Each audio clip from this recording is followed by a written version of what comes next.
Welcome to Financial Issues, where we join reality with truth, helping you make the most of your money by honoring God with your investments. Now listen in as we give you the practical tools and advice you need to become a biblically responsible investor. Good Thursday morning. Welcome to Financial Issues. Today's August 1st of 2024, and we're so glad that you are joining us today on whatever outlet that you're joining us on. We're just glad that you're here as we do give you that practical advice to help you line up your values with the way that you manage your money. Let's get started today with our stewardship verse of the day. It comes from Proverbs 1:7. The fear of the Lord is the beginning of knowledge. Fools despise wisdom and instruction. Pretty timely, yes, as we are just coming off of the opening ceremonies of the Olympic Games, and we saw some fools. Yeah, absolutely. A reminder, Shana, God will not be mocked. Amen. That's right. That's a good reminder for us. Sad as we think about it, all the more need to spread the gospel to people who desperately need it. Yep. Shana, those who are wise, truly wise, not the fools, they need to understand that their need for wisdom from God. So their need for wisdom, the wise person understands that they are actually needy in this area, and so they need to ask the Lord for wisdom. And so I'd encourage all of us, let's fear the Lord by living according to his word. That's the way that we actually gain wisdom. I think oftentimes one of the temptations, Shana, in this world is that we're tempted to be wise in our own eyes. And as you said with the Olympics, there's actually a lot of avenues in culture today that people tend to be wise in their own eyes. And I think one of those areas is the World Economic Forum and trying to make sense of that. And so that's kind of the topic I wanted to bring us to today. Just to start with, Shana, could you help us make some sense of the World Economic Forum? I know we had Craig on earlier this week where we talked a little bit about just this concept and some of the people that are involved in it. What is it? Is it a political organization, humanitarian group? Is it a nonprofit, satanic death cult? That's my opinion. What would you tell us? Well, I probably can't help us understand it. But we can talk a little bit about. I can't help make sense of it because it doesn't make sense. But we can talk about what it is and what our response to it is. So, according to Wikipedia, the World Economic Forum is an international, non-governmental organization, think tank, and lobbying organization based in Switzerland, founded in January of 1971 by German engineer Klaus Schwab. So that's what Wikipedia says it is. Yeah. And what's its purpose, Shana? Well, according to the internet, again, the World Economic Forum, or actually this is from their own webpage, the World Economic Forum's webpage. They are an international organization for private-public cooperation. It provides a global, impartial, and not-for-profit platform, meaning connection between stakeholders to establish trust and build initiatives for cooperations and progress. Now, that's their explanation of what they are. In my opinion, they're an organization, a vehicle. Even though they're not for profit, they're funded by the 1,000 largest corporations in the world. And in my opinion, what they do is they promote a globalist elite agenda for saving the earth. One of their taglines most recently, "You will own nothing and be happy about it." Their premise is that elites are smarter than the commoners and know best how to redistribute the wealth. Our founder, Dan Celia, did a really great, if you want to get deeper into the weeds with this, it's still on our website from, I think, 2021. But he did a really great explanation of the history of it and, his opinion of it. But, to kind of sum that up is there's revelation, right? There's revelation for Christians. We don't know how exactly all the details of how it's going to end, but the enemy, the devil, Satan, is a Bible scholar. He doesn't live by it, and he completely rejects it, but he knows what it says in there. So, I think the World Economic Forum is birthed out of the elites that reject God, their knowledge of what is going to happen with the world and their interpretation of how they can intervene into history and redivert the plan of a sovereign God. Yeah, and Shana, you mentioned Dan's conference call, by the way. That is for partners only. I would encourage anyone out there who's not a partner. The partnership is worth it in so many areas, but if you're just looking for the conference call, that's worth it as well. It's really, really good. Really good. So, definitely check I'd almost pay $132 just to listen to that one conference call. It really is worth it, folks. Yeah, you definitely need to check that out. Shana, how much impact does the WEF and other globalist conglomerates like it, the UN comes to mind, how much impact do they have over our personal finances and our investments? Maybe a little, maybe a lot. But, there's not, again, that's one of those things on a greater scale that we can't really do anything about. Yeah. But, I'm going to suggest that it's very little, if any. So here it is, exposed, a plot by the evil men of the world to take over the world, to grab all the wealth, to decide who gets to live and who doesn't, and if we eat bacon or bugs or, all of those kind of things. But, it really brings me back to the question, why do I need to spend my time and energy trying to figure out how to stop them when I serve a mighty God that knows all things and is sovereign over all things in spite of what the globalist elites think about who's in charge, and a God that loves me? So I believe that at some point the things that are prophesied in the Bible will come to pass, and these evil men will think that they have won because they don't have wisdom from the Lord. They don't have true wisdom. They have wisdom of their own making. But one day, every knee will bow and every tongue will confess that Jesus is Lord. So I want to practice doing that now.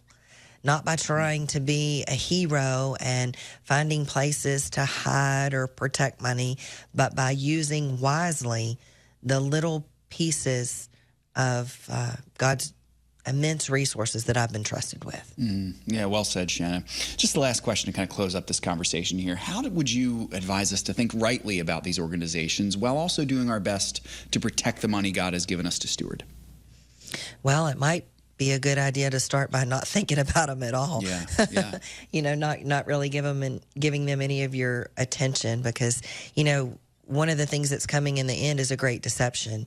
And if you listen to shrewd people, you could be convinced that maybe they're right, or maybe my interpretation of what God says is going to happen is not really going to happen, and I need to listen to these people to be safe. But again, the idea is not to protect the money that God gives us to steward. Do you remember what was said to the manager in the story of the talents who buried their master's capital out of fear? You remember what was said to him? They were called a wicked and lazy servant. Yep. So, I believe that our goal is to employ and deploy that money rather than to protect it. So, there's a few basic things that you can do with your money. You can spend it. That means that you're using it to meet your current needs. You can save it to fill in the gaps when the flow of money is temporarily cut off or slows down to us. You could invest that money. You can grow the excess money that you have right now that has flowed to you for your future needs, to put that money to work so that it grows for a time when we might be unable to work or be called to work in another capacity that maybe doesn't pay as much as our paying job was, or maybe doesn't pay anything at all.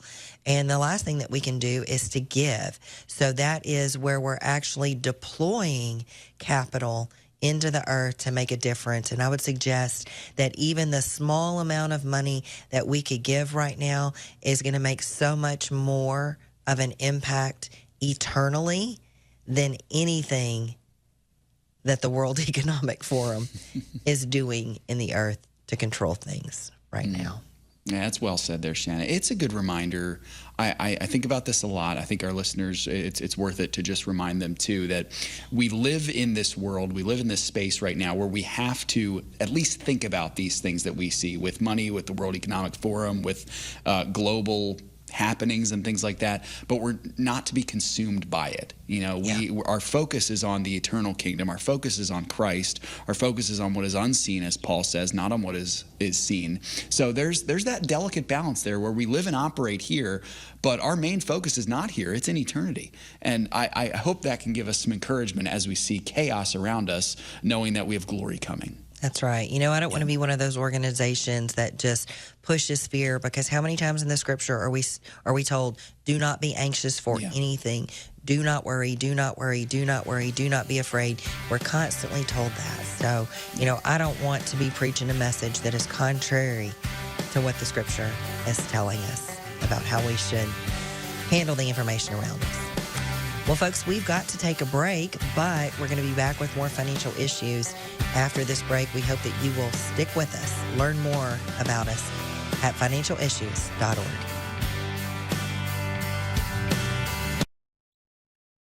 When I took the test, I knew that I had other options. I was really scared. I know that it's really easy to get an abortion in New York. I'd been down the other road before, and it really was a negative experience for me. And it felt like I did it because it made things easier for my partner at the time. And this time I thought, I think I want a different story. I'm just really scared. And she said, we'll take it a page at a time. It felt scary, but it felt like a good thing. I'm gonna have to, if I have this baby, I'm gonna have to do it alone, and that's gonna be really challenging. But I wanted to do it. But I knew that I needed help, and to get around people, not people who would say, this is a problem that we can make go away. More like, this is awesome, and we can help you make it more awesome.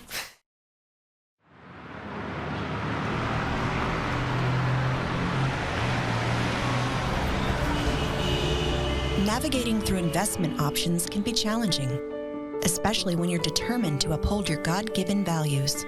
Every dollar you invest is a vote for the world that you want to live in. Let your values guide your investment decisions and help to shape the culture in which we live.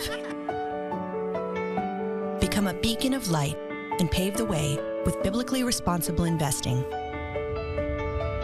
Timothy Plan, where faith and finance collide. Before investing, carefully consider the fund's investment objectives, risks, charges, and expenses of the investment company. This and other important information can be found in the fund's prospectus. To obtain a copy, visit timothyplan.com or call 800-846-7526. Read each prospectus carefully before investing. Investing involves risk, including the potential loss of principal.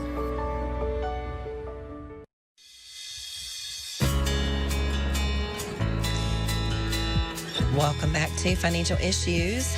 Speaking of stewardship, which is something that we speak very often of, our verse today talked about the beginning of the fear of the Lord being the beginning of knowledge, and fools despising wisdom and instruction. Well, as part of our ministry here at Financial Issues, we have a Bible study every Friday morning where we steward the Word of God. That's where we know to get wisdom from. So we study the words of the Lord, and we hope that you will not be a fool and you will not despise wisdom nor instruction, and you will join Seth tomorrow morning on Bible study. Seth, do you want to give them a teaser? Yeah, I'd be glad to, Shana. 2 Timothy chapter 2, verses 4 through 7 is where we'll be, folks. You know, Shana, Jesus was a master storyteller. He used parables all the time in his ministry, but actually Paul was a pretty darn good storyteller as well. And so Paul's actually going to use 3 parables in this section to kind of help Timothy to understand the seriousness of the Christian life, the sacrifice that he needs to make, but also the glory that is coming also. So it'll be a great time. Hope you all join us tomorrow, 6:30 Eastern time. And I do know that it's a sacrifice. If it's an issue for anyone, please send me an email, seth@fism.tv, but I hope to see you all there. It's going to be a good time. Sounds great. Yeah. All right. Well, I think we need to get to some answers and questions. Yeah, we do. We got a good one here, Shana, from John. This is John in Alabama on the chat. He was asking, how much money does America generate a year?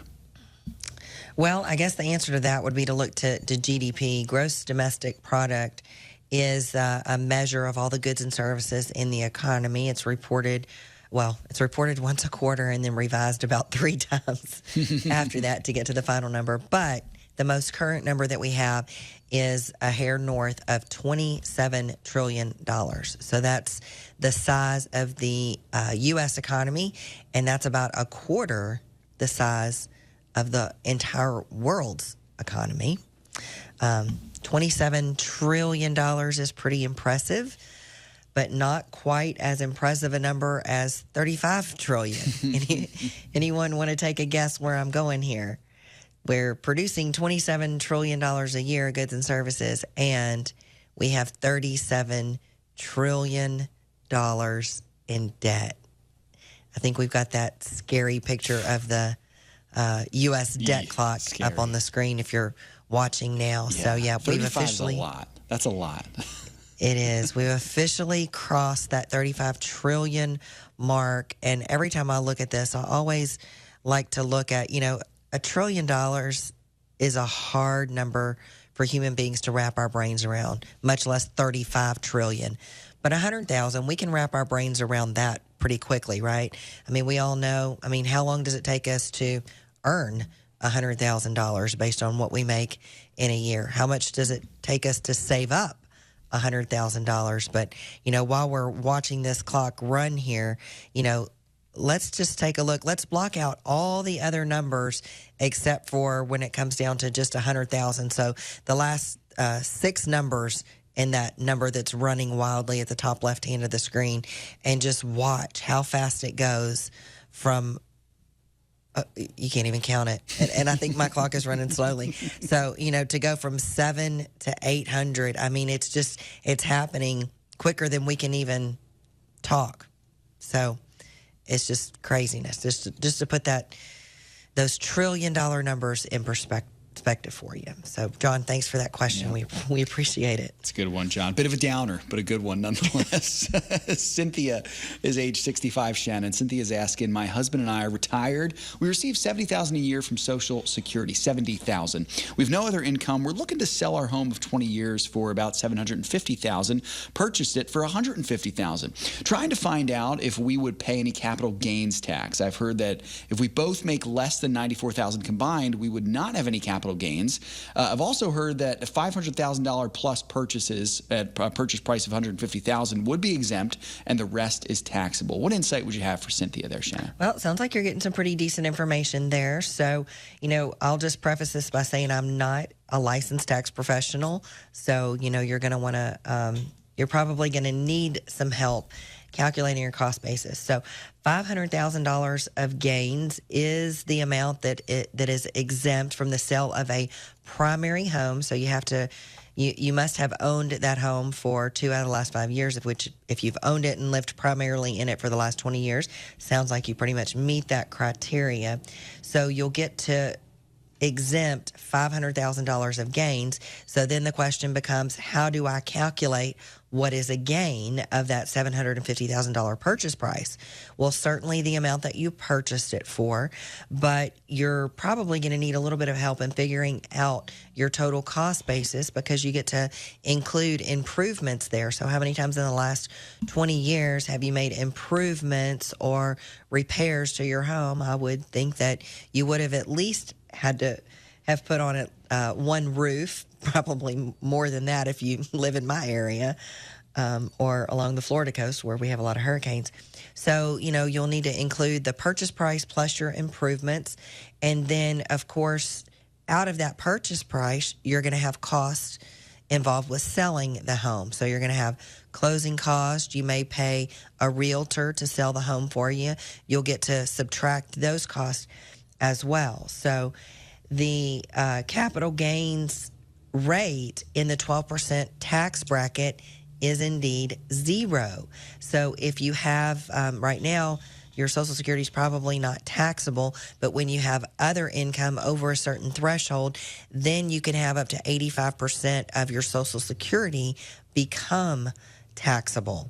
So, you might have 85% of that $70,000 to count towards your income, plus whatever your real gain ends up being. So if that number, then you get to subtract your deductions. Usually, most people are using the standard deduction these days. So for married couple, if both of you are over 65, you're probably going to have a standard deduction somewhere in the neighborhood of $30,000.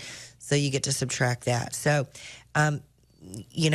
the quick math in my head says that you might be close to not having to pay any capital gains, but there's a lot of details there that you're going to want to make sure that you get right. So if you use a tax professional, I would ask them to help you come up with a cost basis for your house. Good stuff there, Shana. That's helpful there. Dale is up next here. Dale's 83, and he's asking, how can a person invest in private companies? And he mentions a couple there. I believe there's a way, but it's difficult to do. I realize the company I mentioned is in R&D mode, but I wouldn't mind risking a little money as that company's kind of line of work seems to be kind of a good way to go. What are your suggestions for Dale here, Shana? Well, I see that he says he wouldn't mind risking a little bit of money. Two things that I key in on there is risk, and that private investments are much more risky than publicly traded than public companies. So we don't do private investments. There's a lot less transparency in those kind of companies, and I want to be able to see all of the data. I want to have it in a standardized way, and I want to be able to see it on a regular basis. So a lot of private investments, maybe only report their financials to their shareholders or to their owners once a year, whereas with publicly traded companies, you're going to get that information quarterly, so there's more transparency. The other, so it is very risky to do those kinds of investments, which if they pan out well, they could be very lucrative as well, because risk and return are very positively correlated, which means the more risk you take, the more return you can make. The other challenge that I see in this question is, what is a little money? So a lot of these investments that you do in private companies have big minimums. You have to be considered what's called an accredited investor in order to even be eligible to purchase into some of these programs. I'm not speaking specifically to the one that you're asking about because I don't know a thing about that one. But just in general, sometimes you have to be an accredited investor, which means that you have to have a liquid net worth of at least $1 million, and or you must have earned at least $200,000 a year in income for the last couple of years. So, there aren't a lot of opportunities. They're not open to a lot of people. The people that we serve, the partners that we serve, are probably not in that kind of category. So, transparency reasons, barriers to entry, those are, sorry I don't have more information about the one that you're asking about, but it's just not in our wheelhouse, and I don't spend a lot of time looking at those things. Yep. Good, Shana. Carolee, our friend from Texas, up next here, saying, good morning. Fidelity has a managing page with 2 columns to either receive or reinvest dividends. One column has dividends, and the other column has capital gains. Should I reinvest or on both the dividend column and the capital gains? What should I do there? Carolee is 65. So sometimes they give you options on 2 categories, one on your individual stocks and then one on your mutual funds and ETFs. With the mutual funds and ETFs, I would select reinvest on both. On your individual stock investments, I would select, what was the other option? It's capital gains and dividends. I would select whatever not reinvest is. I don't know.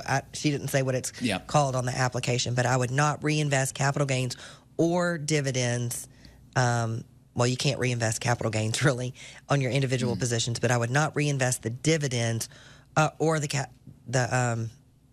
in your individual positions. But you do get capital gains distributions on funds and ETFs. So I would say it's fine to reinvest the dividends and capital gains in the mutual fund and ETF positions. Good stuff, Shana. Hope that wasn't confusing. Yeah, no, it's good. And I know Carolie's a good friend, so she'll follow up if she needs it for sure. Quick one here. Anita is saying, due to health, been unable to consistently maintain my FISM account recommendations. Now using the Timothy Fund or requesting FISM assistance from your outside source. 75 years old, no debt. I don't take income from investments. What is your recommendation, and where should I keep my emergency funds? I'm 75. Emergency fund should be kept liquid and local. So, whatever banking institution is or credit union is convenient for you, that's where those things should be kept. As far as if you're getting to the point where you can't feel like you can't implement the financial issue strategy on your own, we do have an advisor that follows the financial issue strategy exactly. So if you want to email Pat, you can get the information there and just have a no obligation call to explore to see if that's a good option for you or not. It's someone who works directly with me. Well, folks, that's we're coming up to a break right here. That means we're going to leave you for a few minutes, but we hope that you will stay tuned because we're going to be back with more financial issues right after this.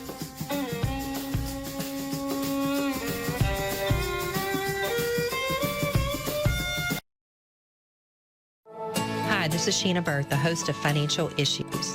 The Financial Issues family is so blessed to have saved tens of thousands of babies, all thanks to the generous support of our listeners and viewers.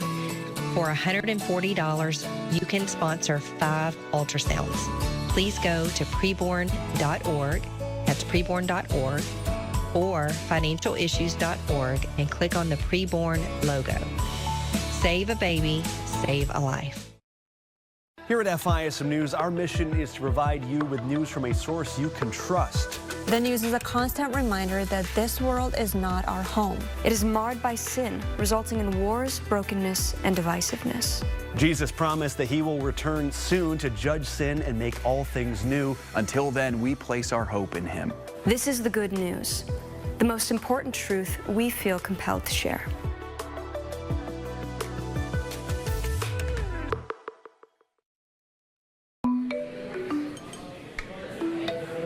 So I'm trying to plan ahead, and I thought investing would be a good idea. I was going to buy some stock from Back4 Tech Inc. Yeah, they're actually under investigation for supplying technology that helps human traffickers. Oh, what about microdrafts? They support the gambling industry. U.S. cardboard company, people always need cardboard. Abortion lobbyists. How do you know all this? I just go by the stock list from Financial Issues.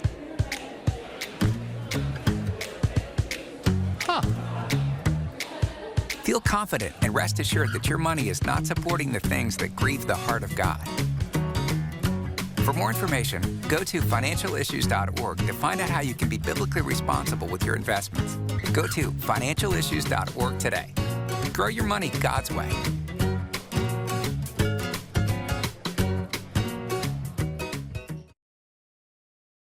Well, this property was actually purchased by my great-grandfather, and we were able to come back to the farm a few years back to keep the family farm, hopefully, in the family. Working together is a lot of fun sometimes and can be very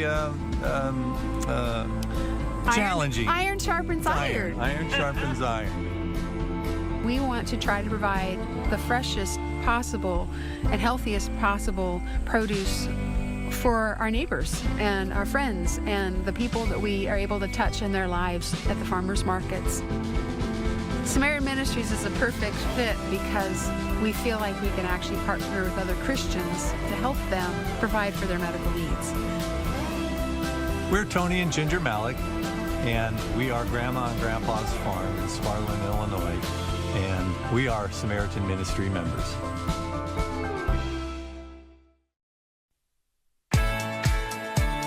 Securities offered through G.A. Reppel & Company, a registered broker-dealer and investment advisor, member FINRA and SIPC. Opinions expressed by Shana are hers alone and are for informational purposes only and do not necessarily represent those of G.A. Reppel or the outlet on which you are listening.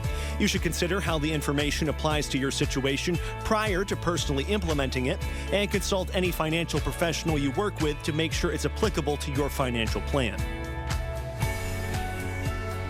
Well, good morning, everybody. Good to be back here with you today. Hope you enjoyed that conversation, got those questions answered. Hey, I want to remind you something Shana said earlier in the program. You got to get Dan's conference call on the WEF and the Great Reset. And the way to do that is to become a partner today. So go to financialissues.org, click that Become a Partner button. That'll take you right there. Once you get your partnership all squared away, then you can access all of the previous conference calls that we have active right now under the conference call page as well.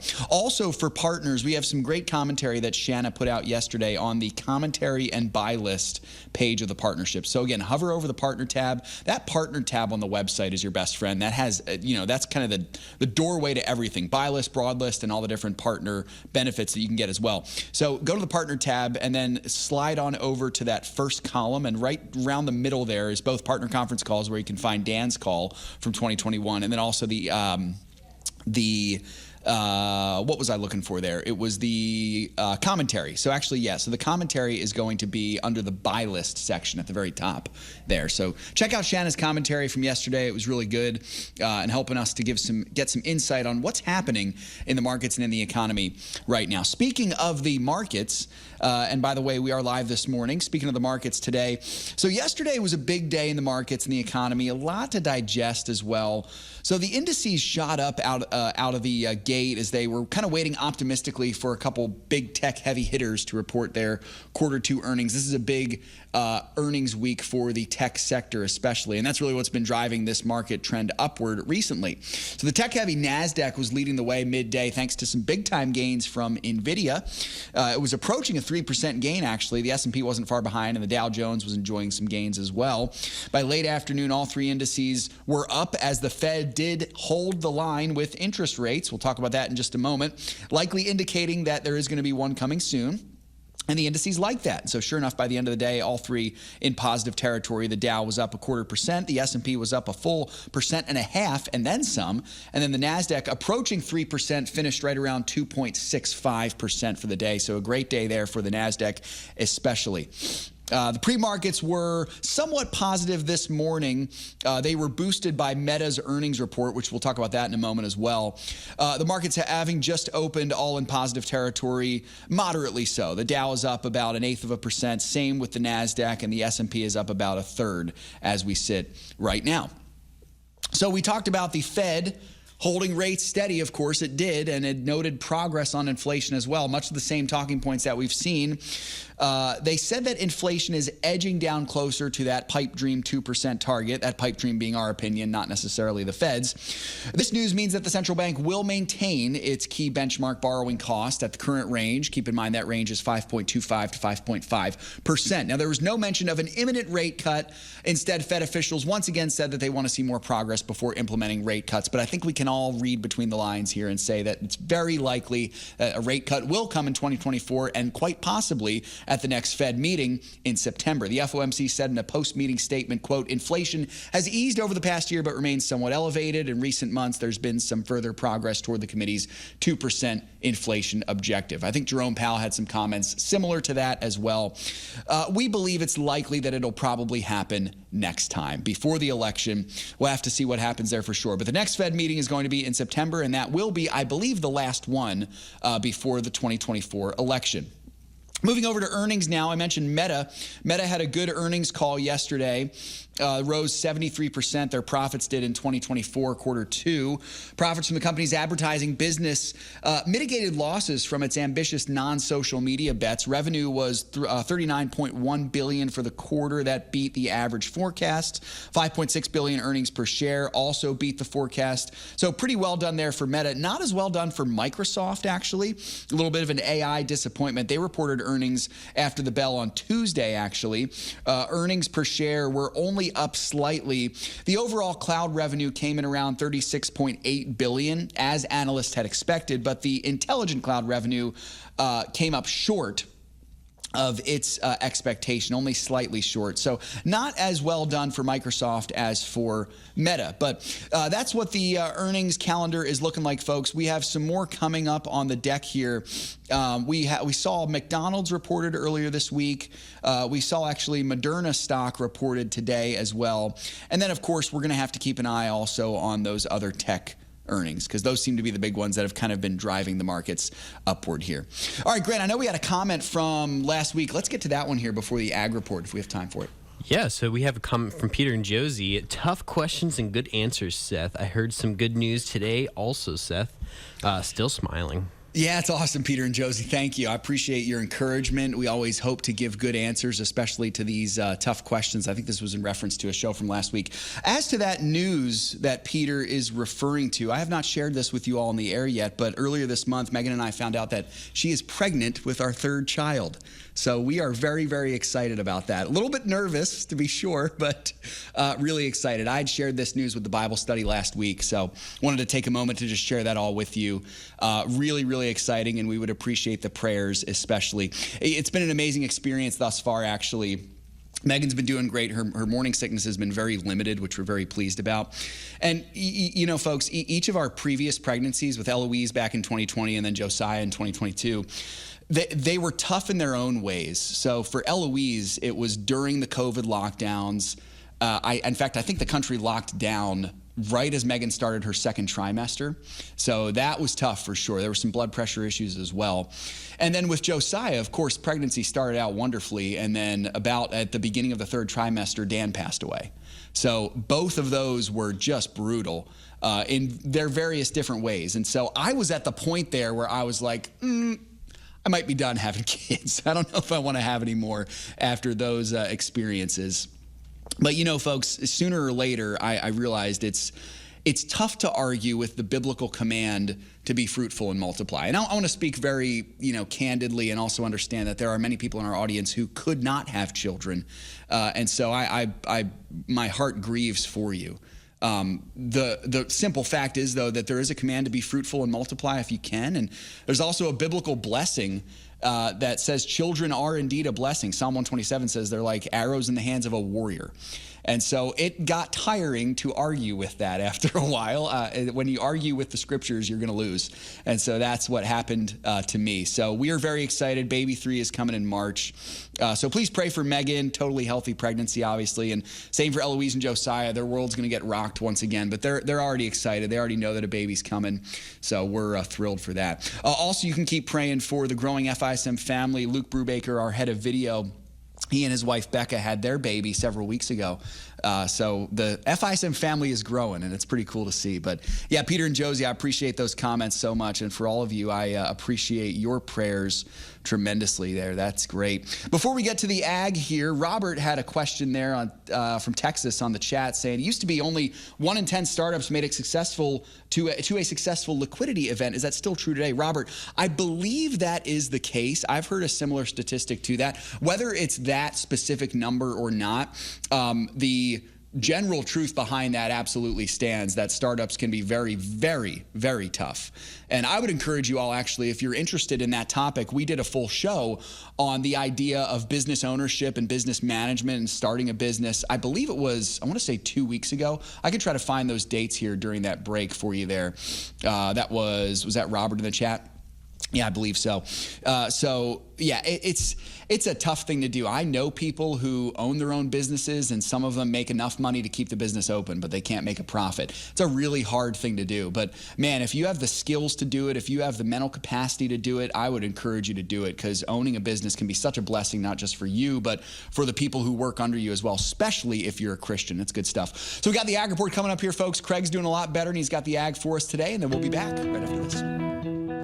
This is Craig Haugard with your Financial Issues Ag Update for August 1st. Well, corn started off looking better yesterday, but better than expected rains in the Western Corn Belt attracted relentless fund selling, which in turn drove us to a lower close. When the futures settled out, December corn was 5 1/4 cents lower at $3.99 3/4 per bushel. Soybean futures rebounded after making a new life of contract low earlier in the session and closed higher for the first time in 4 sessions. Macroeconomics were supportive, with the U.S. dollar weak weaker, and nearby crude oil up nearly 5% on Middle East tensions. We also had a supportive crude oil inventory report out yesterday. November beans managed to close a penny and a quarter higher at 10.22.5. Wheat found some support from the weaker dollar, while bears look to Australia, where recent showers have benefited their wheat crop. Private estimates in Australia are now placing their crop size at 30 million metric tons compared to 26 million a year ago. Minneapolis September wheat was 3 cents lower for the day at 5.81.5. Kansas City was down a penny and a quarter, closing at 5.49, and Chicago was 3 1/4 cents higher at 5.27 1/4. Livestock futures were mixed. We had October live cattle 77.5 cents lower at $186.67.5 per hundredweight. September feeder cattle were 15 cents higher, selling at $257.10 per hundred, and October lean hog futures were $1.15 higher, $75.92.5 per hundredweight. Cotton futures slumped as we closed out the month. December futures were 56 points lower, ending the day at 68.99. And Class 3 milk futures set a new life of contract high and then ran into aggressive selling and ended up posting a key reversal lower. The closing bell, September futures were down 46 points at 21.25.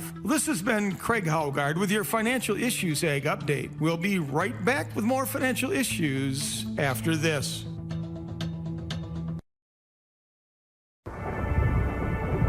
In a world where financial decisions can feel overwhelming, it's easy to lose sight of what truly matters. But what if there is a way to align your financial goals with your deepest values? Financial Issues has helped us navigate the complex world of finance through a biblical lens. By prioritizing and investing in a way that honors God, Financial Issues has empowered us to focus on what truly matters: our family, our faith, and our future. With Financial Issues by our side, we can invest knowing that our financial decisions are in line with our values. Take the first step today and become a Financial Issues partner to access rich online resources, training tools, and guidance for biblically responsible investing. Head over to financialissues.org and learn how to invest your money in a way that honors God. That's financialissues.org. There are moments in life that define us. Choices determine the courses we take. Choices that create life, or those that save a life. And some make life worthwhile. There are decisions to stay or to go, to remain the same or to grow. Sometimes we pray and make peace. Other times we take a stand for what we believe. In celebration, mourning, triumph, and defeat, we are invested in every decision we seek. Despite differences, we have one thing in common: the desire to do all for the glory of God. Keep your wallet aligned with your heart and your investments in harmony with your faith. Timothy Plan, biblically responsible mutual funds, ETFs, and retirement plans. Before investing, carefully consider a fund's investment objective, risks, charges, and expenses contained in the prospectus available at timothyplan.com. Read carefully before investing.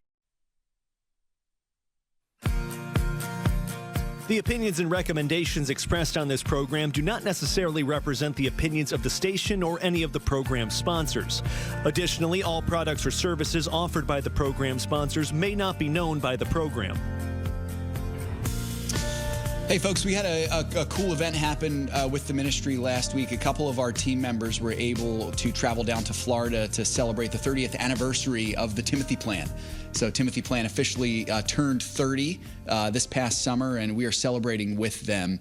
Just a wonderful joy it is to be able to stand with Timothy Plan and with Art Alley and with the team over there. They do such a great job of leading the way in biblically responsible investing, and it's an honor for us to come alongside of them as well. So join me in wishing Timothy Plan a happy birthday, and if you're interested more in what they do, check them out, timothyplan.com, timothyplan.com. All the biblically responsible mutual funds, ETFs, retirement plans that investors could want if they want to please God with their money. Timothy Plan's got them. timothyplan.com. They're doing some great work, and we appreciate them so much. Phone lines are open, folks, if you want to join the conversation, 610-363-1110. So many of you have said your congratulations to me and Megan. I appreciate you all so much. Thank you for those words of encouragement, both on the chat and on Facebook. I see Gene on Facebook over there. Good to see you, brother, as always. Grant, let's get to, actually, before we get to those questions there, markets trending upward continuously. So looking like could be a positive day for the markets here as they've just opened. So we'll keep an eye on that there. All right, Grant, let's get to what we've got on social. All right, so we have a comment from Eddie. Sure. It is such a blessing to wake up each morning with another day that the Lord has given each of us. We have the knowledge and experience that the Lord is in control and watching over us. FISM is a tremendous bonus blessing. Amen, Eddie. Thank you for that, brother. I know this is a comment from yesterday. We weren't able to get to it, but I wanted to give you a shout out there. I agree with you completely. Yeah, and this is what we need to remember, folks, is that the Lord is in control. And please, please, don't hear me say that and tune out. I know it's so easy to do that because you hear it a lot, but we have to anchor our lives on that truth, especially as we see the chaos around us, especially if the 2024 election goes one way or the other. We need to be ready to be able to say, no matter what happens, come what may, I am confident in the Lord. And that's what we have to do. And so I'd encourage us to resolve to remember that no matter what. And I hope FISM can be that bonus blessing that you said there, Eddie. I want to encourage everyone listening that, if we say something you don't understand, if we say something you don't agree with, reach out to us. That's the beauty of this. I love this show so much because it really is just a conversation that I am having with you. Shana's having with you when she's on. Dan did it for 25 years. It's a conversation. We're talking to you, trying to explain the wisdom that we have to you, answering your questions. It's a beautiful thing. The only difference is there's a microphone, cameras, and several thousand of you watching. That's really all it is, and listening as well. So not really much different, though, than just a normal conversation. But Eddie, I'm so grateful that FISM has been a blessing to you, and I hope that we can continue to be so, my brother. So thank you for those encouraging words. What else do we have there, Grant? All right, we also have a comment from Brandon. In light of the recent show on tithing, what is your opinion on investing a small part of your tithe? In some ways, it seems that if I invest to be smart with my money to help it grow, it makes sense to use the same logic to be smart with God's money. Is this a good, bad, or neutral idea in your mind? And when he says my money, it's in quotations, and God's money. Yeah. Good question, Brandon. Just to recap, on Friday we did a show on tithing. So if you missed that, Friday, July 26th. By the way, before I answer that question, let me just say as well, some of you curious about that show on business ownership. July 17th was a show that we did on business ownership. But getting back to Brandon's question here. So we did this show last Friday on tithing, and we talked about the history of tithing and kind of how to make some sense of it from a biblical perspective. And we answered some questions on it as well. So Brandon, your question's a good one. My assumption in your question, brother, is that you are intending to carve out a small portion of your tithe, so say 10% of your 10% or 20% of your 10%, and put that small portion to work in the markets with the hope that the end result would be to have more money sometime down the road to then eventually tithe. I hope I'm understanding you correctly, and if I am or am not, either way, please reach out and let me know. But I'm going to assume that's what you're talking about based on what your question says. And I like the logic behind it, Brandon. I think your logic's right. Seems to me like your goal is you want to get the most out of the money that God has given to you. And that's really good. I think that's fantastic. Now, if I'm understanding your question right, here's my opinion on this. I would be cautious about doing this. I would be cautious about carving money away from its intended purpose of being part of your tithe. I got a few reasons for this, but I would say, if you're asking, is this a good idea, bad idea, or neutral idea, I might consider it not the best idea. And let me just tell you why. First, investing is always a risk. So we talk about that on the show a lot, that you cannot invest without the understanding of some risk. On our show, we help you to understand the concept of wise risks and well-calculated risk. It's not gambling, but it's still a risk, to be sure. And so there's a chance, Brandon, that if you take out some of the money that is intended for the tithe to put it to work and it doesn't do well, you actually end up with less than you had. You're better off guaranteeing that the money that you have right now is going to what it's supposed to go to, which is back to the Lord. That's my opinion on that. That's the first point. Because investing is always a risk, I don't know if I would put that money to risk there. Secondly, let's say your carved out money does make a profit, and that's great. But the problem comes when there's the temptation of loving money, and that temptation grows the more we have. Now, I'm not saying investing is bad because of that. I think you should invest, and I think you should celebrate when your money grows. That's a wonderful thing. But you need to understand as well that there's a spiritual element to that there's a temptation to love that money, and the more that you have, the more the temptation is going to be stronger. In this case, I think spiritually, you're better off parting ways with the money now and trusting it to God right away as soon as you can. And in so doing, Brandon, you'll actually save yourself the temptation of wanting to hold on to it after it grows. You know, it may be, I don't know, $5 right now, and you invested a little bit, it turns into $15 or $20, and all of a sudden, you know, that $15 or $20 looks a little more attractive. You could take your wife out to a nice dinner. Well, maybe not with today's inflation, but at one point, you could have taken your wife out to a nice dinner with that money. Maybe you could go to a fast food restaurant now with that and get one meal. But you see the point there. The more money you have, the more attractive it becomes, good or bad. And so spiritually, you'll save yourself the temptation of going back on the promise that you made by just parting ways with the money when you have it. That's the second reason. Third, this is the last one, and I think this one might be the most important, is that the method that you might be suggesting could, unfortunately, force you to have to delay your tithe. I would never tell anyone to wait to be obedient to God, especially if you're following our model, which is a good model. So if you apply the FISM model to what you're saying here, Brandon, you will have to wait 8 to 10 years at least to take that money back out, right? I would not want anyone to wait to be obedient to God, especially with an obedience like this that also comes with blessing. Malachi 3:10 tells us this, that God promises blessing when we bring our tithe. I want you to give it to the Lord immediately. And I'll give you an example here. When I ask Eloise or Josiah to obey me, my desire is that they would do it immediately. That's my desire for them. I believe it's God's desire for us also.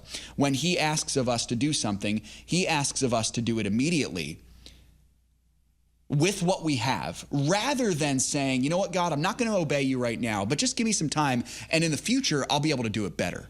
It's not what God asks of us. He asks of us to obey him now with what we have. So what I might do instead, Brandon, is this. Rather than taking money away from your tithe to invest it with the hope of it being larger so that you can invest, so that you can tithe it later, I would assign every dollar you have and make for different categories. Now, Brandon, you've asked questions before on the show. You seem very wise with the money that you have, so I trust that this will not be hard for you at all. You're doing a great job with the money that you have, and you're 23 years old. You're starting out so early, which is awesome. I would assign that tithe money, whatever it is, and listen to the show if you need some insight on the numbers of that. We talked about it on Friday. Could be 10%, could be more or less. Assign that tithe money and then commit to tithing every cent.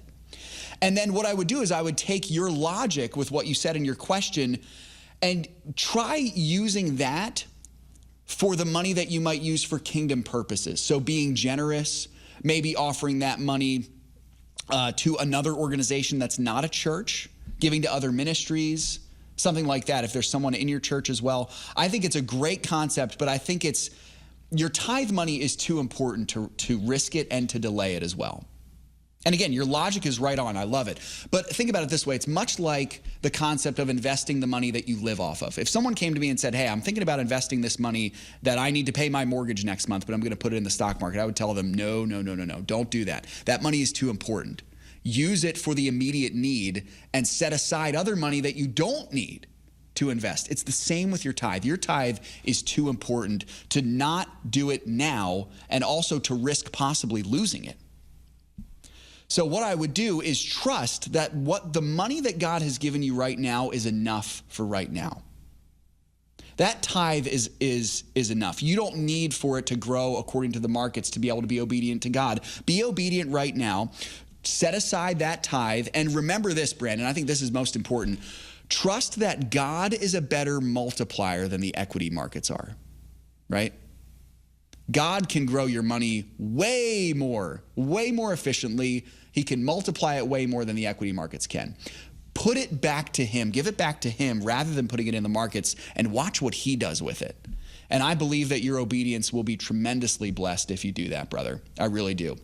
I think when we trust our money to God, it will go far better in the long term than trusting it to the markets. And again, that's not saying that you shouldn't invest.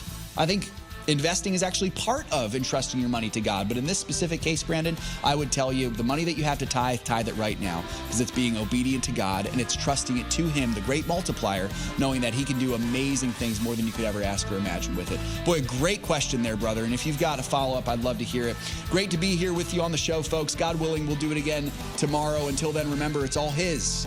Let's be found good and faithful stewards with the money God has given to us. God bless you all. We'll see you tomorrow, hopefully for Bible study early and then for Rapid Fire Friday. I'm Seth Udinsky, and we'll talk to you then.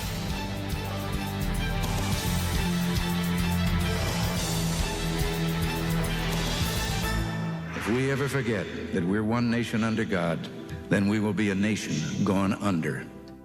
Thank you for joining us. This has been an FISM production.